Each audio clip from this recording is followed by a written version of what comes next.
All fine. Hi everyone, so I'm just here with Donna from Sekoya. Donna is an employment lawyer, and obviously, as you can imagine, with all the recent updates and the announcement, it's been a little bit of a crazy time for her and her work colleagues. I felt it would be really useful to jump on a Zoom with her just to go over some of your employment law questions, and if there's anything that isn't covered today, then do let us know, because we can always come back to you at a later date. So Donna, nice to see you. How's everything been? A little bit crazy?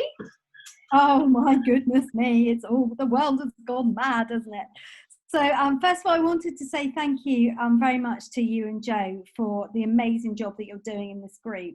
I try and participate as much as I can and answer as many questions as I can once you've tagged me and stuff. But always happy to answer questions whenever anybody's got any.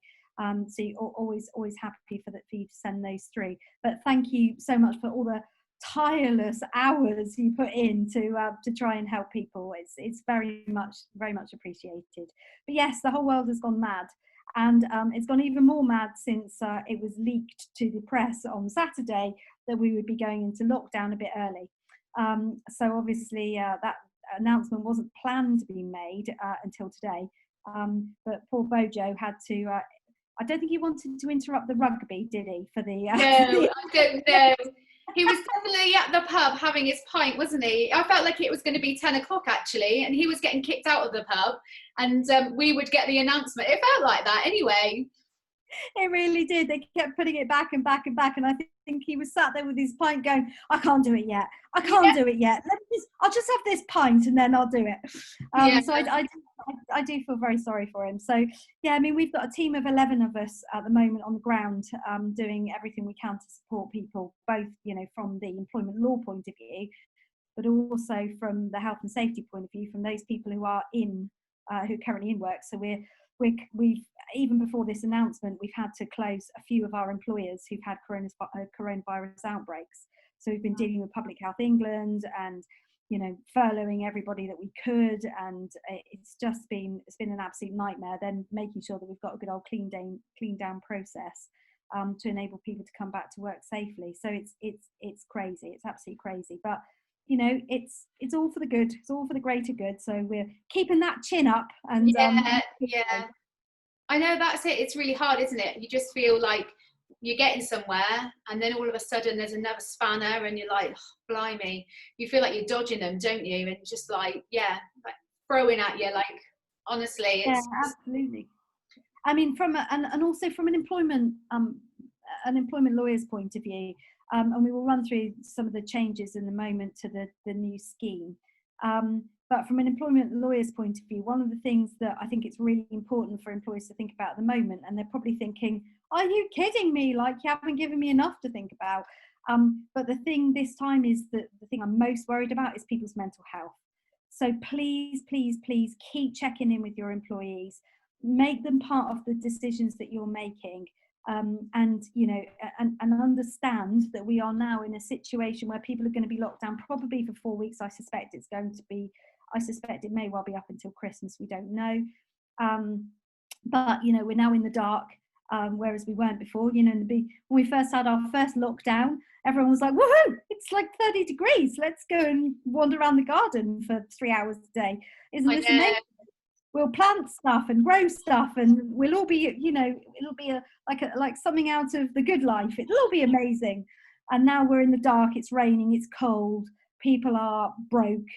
You know, we've had school holidays. Kids are back at school, but you know, people are struggling. So you know, please keep checking in with your employees, and where you can, you know, help them by having Zoom calls and getting people involved in social things. You know, there's loads and loads of different things you can do. You know, having Zoom curries and Zoom quizzes and all sorts of various things. Please do it, because often those people are the quietest, those people who are struggling the most. Yeah, definitely. And that's the thing. I actually seen my nan yesterday, and she said initially, obviously in the first lockdown, because they were shielding, they couldn't go and do their shopping. And she was like, no, this time around I'm doing my shopping, because it might be the only way I can go out and get some exercise, because I don't want to be walking in the rain. And obviously we're dealing with you know, the different seasons now, and actually how that affects people as well, and their mental health. And we were very lucky in the sense that we had that beautiful weather the first lockdown. I think the whole of the UK got a fantastic suntan for the majority of us. You know what I mean? It was something else, wasn't it? But actually now, as we're moving into the winter, it's naturally a very low and depressive kind of season anyway, isn't it? For a lot of people do struggle in the winter more so in the summer. So yeah, it's really important to check in and make sure everybody is fine. And of course, you normally have all the kind of Halloween and bonfire night and the starting of the Christmas parties and all the Christmas balls and the Christmas shopping, and all of that is probably going to be put on hold. So, you know, that's going to affect people quite a lot. Myself, I have to be honest, I might start putting the Christmas tree up next week. I might just send Christmas. Yeah. So, on that happy note, I thought I'd bring you some updates, but it might be best to bring about the updates by running through the questions that I know that we have. Yeah, of course. Sent through to you. Yeah, so obviously with regards to the coronavirus business support group, we are here to support as many businesses and as many business owners as we possibly can. The group is nearly at 6,000 business owners, which is absolutely incredible. But there have been a lot of people obviously asking the same questions as well. So actually, it's just really important to get all the information out there. And if you then have any follow-up questions, then you can always come back to us as well. So one of the questions is, has there been any changes to the furlough scheme? So the furlough scheme, as you know, was due to change on the 1st of November.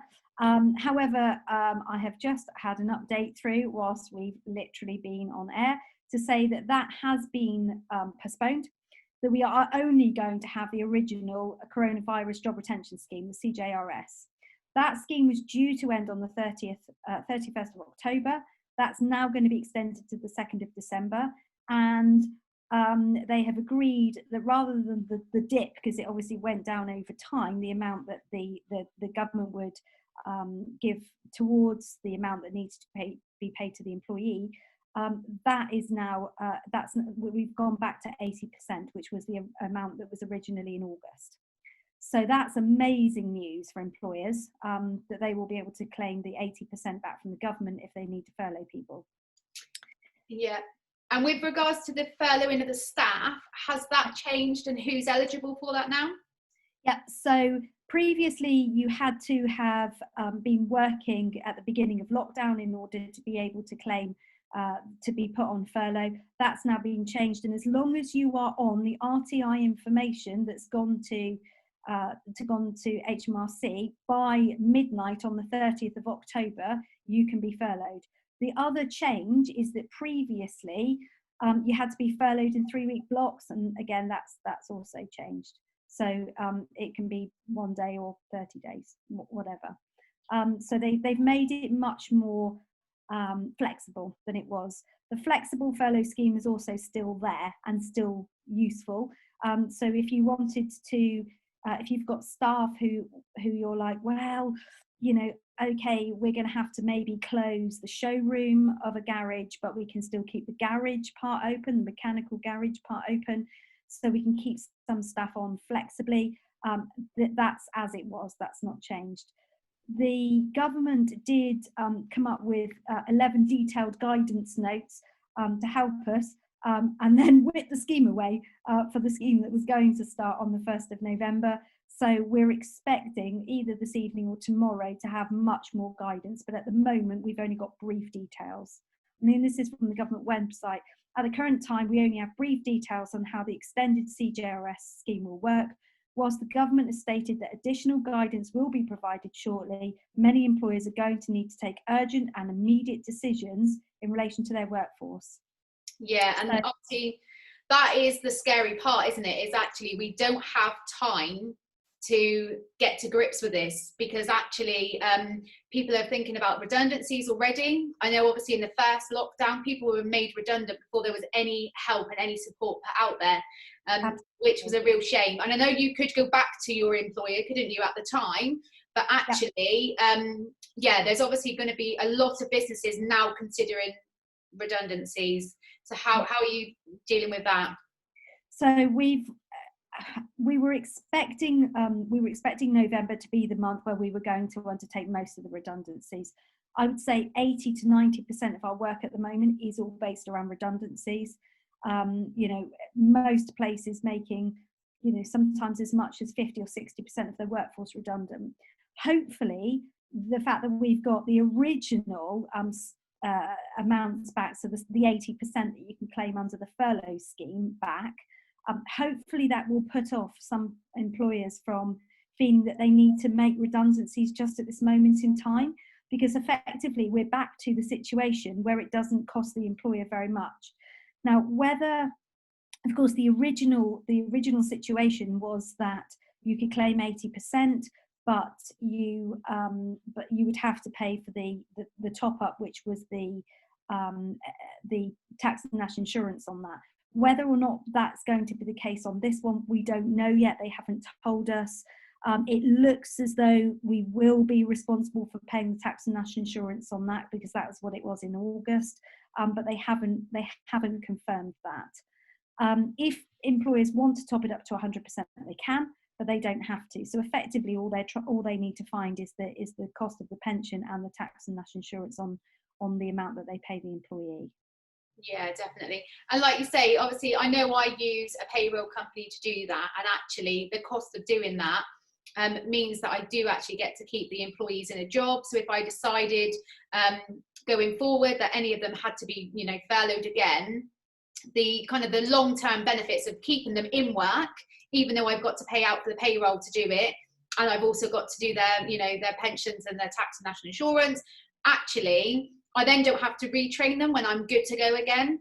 So it's really hard, isn't it? Because you feel like you're paying out when you actually can't make any money coming in. But the long-term investments of actually keeping our employees far outweighs the hit that we're going to take. So it's really weighing it up and making sure that you've actually considered all options. And if there are no options, and completely understandable, obviously there's some really tough decisions that are going to have to be made. But if we can keep our employees, we know that actually when everything settles down and you're good to go again, and you can get out there and you can work, you don't have to train your staff up again. You can do your top-up training, and that would obviously be your COVID-19, your compliancy and everything else, and your health and safety and any risk assessments. But actually, those people already know their job, they know what they're doing. So like you say, it's going to be riding this storm again. We're just, we don't seem to be coming through it at all, do we? We just seem to be no. But I think for the majority of us, it's those business decisions about our staff and our employees which are going to be tough. And this is it. We would, as employment lawyers, we would urge as many employers as possible to try and keep those employees on. As it happens, when the scheme came to an end on the 1st of November, we were expecting most of the redundancies to be done then. However, obviously that's now probably going to be delayed, which means that we're now going to be looking at making redundancies right before Christmas. So, where you can keep people on, and I'm hoping that the scheme will be extended through December and hopefully to after Christmas, because it would be an absolute disaster if we were having to make lots and lots of people redundant right before Christmas, especially as for lots of businesses, Christmas and early part of January is such a quiet time, especially in the hospitality industry.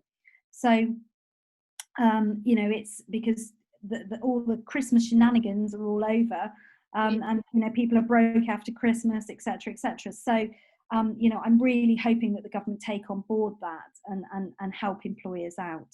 But at this moment in time, the work is coming in thick and fast in terms of redundancies, which is such a shame. And for the first time in my career, these are real redundancies. They're not redundancies where people are just trying to get rid of those people who've been hanging on in that job and not really suitable for that job and haven't perhaps liked that job for a little while. These are people that they would, in different circumstances, would never have looked at in terms of redundancies. No, that's it, isn't it? It's you know, a lot of the times now, because they're coming for redundancies, it's actually because technically their business is going to close. Absolutely. You know, actually before that wasn't necessarily the case, but actually now it's a case we might not even have a business. So yeah, there's lots of decisions that need to be considered. But yeah, obviously Donna and I are here to support you. Totally. Obviously, if there's any follow-up questions and you need any support, then please do let us know. I'm really thankful of Donna at Sekoya. She does an amazing job with her team, and I highly, highly recommend them. So yeah, if you do need anything, just reach out, because going on from previously before, we said, you know, people's mental health is really important. And actually the support is there. We just need to all work together and get it out to everybody that, you know, needs it. All right. Which is the last thing I'd like to raise, actually. If anybody is in the midst of doing redundancies or has already put people on notice of redundancies, we don't know yet, it's unclear, but as far as we understand, the government are going to allow you to take them back on. So even if you've issued a P45, you'll be able to take that person back on and furlough them for this month. So that's quite a significant change. So if you've got somebody who's in that situation, which there will be thousands of employers who are in that situation, please do seek some advice, because that's going to be seriously helpful for those people who are in that situation who may not be able to feed their families. Yeah, yeah, definitely. Flexible furlough. Yeah. So flexible furlough, you can obviously, like say, if they're being made redundant, you can bring them back, you can furlough them. And yeah, obviously if you need anything else, any support, then reach out and we will do our best to help. Perfect. Thank you. Excellent. Lovely. Thanks ever so much. Bye. Take care. Bye.